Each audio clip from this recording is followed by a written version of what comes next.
Nakakauhaw man ang tag-init, pero malabufay naman ang dami ng ganap sa Philippine politics. Nitong March 11 ay nasyok ang universe sa pag-aresto kay dating Pangulong Rodrigo Duterte ng International Criminal Court.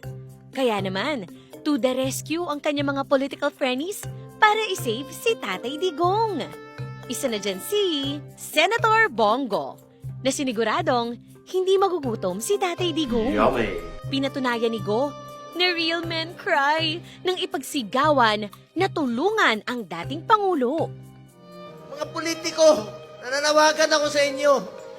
Pinansin namin kayo sa 6 na taon, di namin kayo pinabayaan. Tulungan niyo naman si Tatay Digong. Beast mode na humarap si Senator De La Rosa kung saan gigil siya sa International Criminal Court. Huwag niyo akong lukuhin! Commitment sa Interpol! Bet niya raw na mag-hide and seek with the Interpol dahil sa mga chismis na next in line na raw siya ng ICC at mukhang you reap what you sow kasi umariba sila sa mga political survey.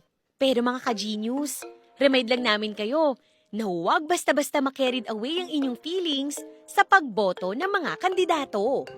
Laging tandaan na gamitin pa rin ang isip kaysa sa puso.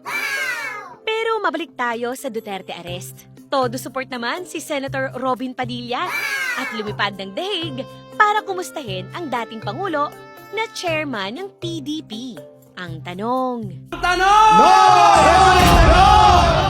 ano nga ba ang dapat unahin ng mga iboboto nating mga kandidato? Ang pananaw nila sa politiko? O isipin ang kapakanan ng mga Pilipino? Kaya ngayong halalan, suriin ng mabuti bago i-shade sa balota ang kanilang pangalan. Mga ka-genius, abangan ang iba pang kaabang-abang na election information sa Eleksyonaryo by Genius.